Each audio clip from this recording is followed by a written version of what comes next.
Hello Capricorn, Sun, Moon, Rising, Venus Signs. Kamusta kayo? Sana po nasa mabuti kayong kalagayan. Welcome back po sa Star Tarot. Kung bago kayo dito, welcome din kayo. Thank you sa inyong support. I truly appreciate it. God bless you all, Capricorn. Pauna mensahe po ninyo for today ay Two of Wands. Ayan. So, may mga decision making kayo na gagawin sa ngayon, and maybe that is related to opportunities, no? Na maaaring link sa travel, siguro link sa pangkaperahang aspeto, trabaho, yung mga ganon, ano?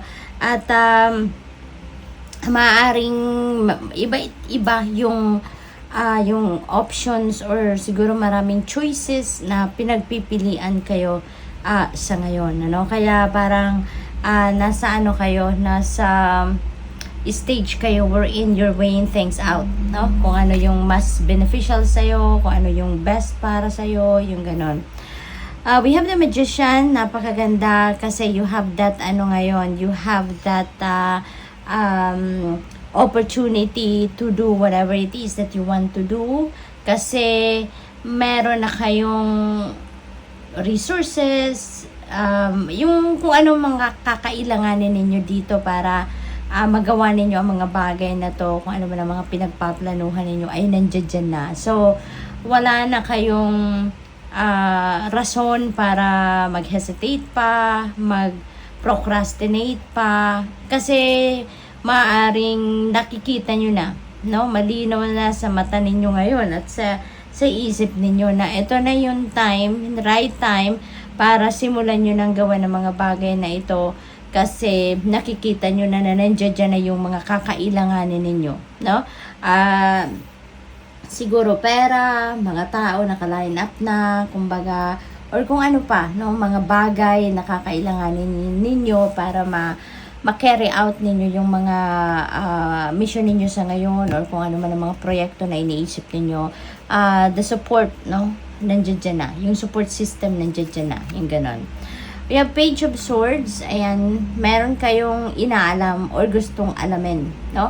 Maaring yung kung ano yung gusto ninyong gawin dito sa The Magician energy, baka that is related to study, that is related to research, no? Maaaring ganon ang sitwasyon dito. So, you are up for something na parang you are very curious about, no? At maaaring gagawin ninyo dito yung mga bagay-bagay katulad na lamang na pag-aaral. Baka mag-aaral kayo, maybe you're going to enroll sa mga crash courses para matutunan nyo lang kung ano man itong gusto ninyong matutunan. Maaaring magre-research kayo para malaman ninyo yung mga impormasyon na gusto ninyong madiskubre, yung mga ganun ba, no? What else? We have good luck charm. Yan. So, ang iba siguro sa inyo, Capricorn, nagsusuot kayo ng mga lucky charm, no? Na tinuturing ninyong lucky charm. Maaring crystals yan, maaring mga medalya, di ba? Yung mga ganon, yung mga kung anik-anik na sinasabi natin, yung mga little things na ginagamit natin or sinusuot natin sa katawan natin to protect us, to keep us safe, to attract luck and fortune, yung mga ganon ba, no? So siguro meron kayong mga sinusuot na mga ganon.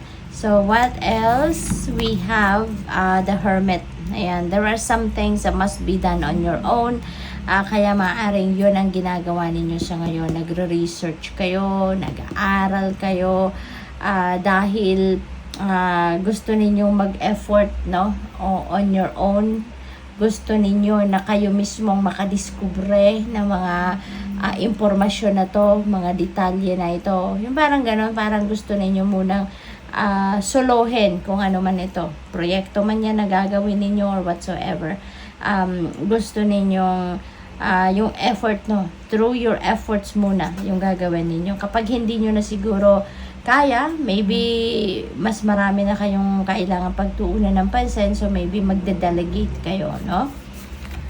We have Five of Swords. Ayan, so maaring ang iba sa inyo dito merong mga pag-uusap no, with other people or with someone, and maybe those people nakausap ninyo baka nag-walk away from you, no? Kasi siguro baka pinipilit, no? Pinipilit ninyo yung opinion ninyo, baka yung meron kayong alam na siguro ini-insist ninyo na dapat yun talaga ang masunod, na yun lang talaga ang tama. Baka may mga ganon, ano? Kaya parang hindi rin nagustuhan na ng mga kausap ninyo, kaya they have walked away from you, no? Pero sabi naman dito sa card, ano, you can't be right, no, all of the time. Kaya minsan kailangan din natin na magbigay din ng room, no, for other people to explain their side, to express their opinion,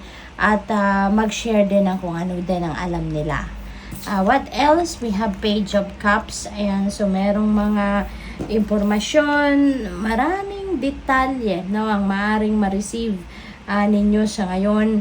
At in this case, parang masosorpresa kayo dito. Maaaring ito ay mga imbitasyon, mga balita regarding siguro opportunities ng pagkakaperahan, baka meron kayong in-apply trabaho, baka meron kayong in-apply trabaho abroad, yung mga ganun ba. At ngayon, maaaring makakuha na kayo ng update. Possible din na merong mga invitation dito for social gatherings, for job interview, may mga party, siguro celebration ang iba ninyong katrabaho, kapamilya, mga ganon, ano, at maiimbitahan kayo.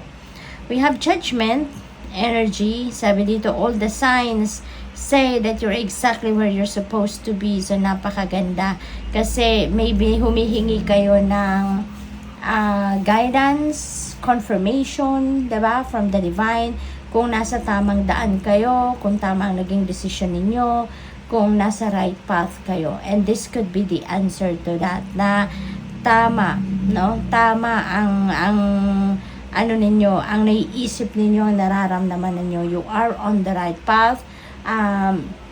Maaari din na napapansin ninyo na lahat, no, smooth sailing. Kung ano man ang mga inaasikaso ninyo, mabilis ninyong nakukuha. Kung ano man yung mga ina-apply ninyo, mga permit, papeles, or kung ano-ano, maaari nakukuha ninyo yan at the right time. Kaya you are pretty sure, no, na nasa right path kayo, but maybe you just need some confirmation, and ito na yon, no? This could be the confirmation to that. Yung parang nagsa-second emotion na lang ang universe sa'yo. So, good luck. Thank you for watching. Love and light. Namaste.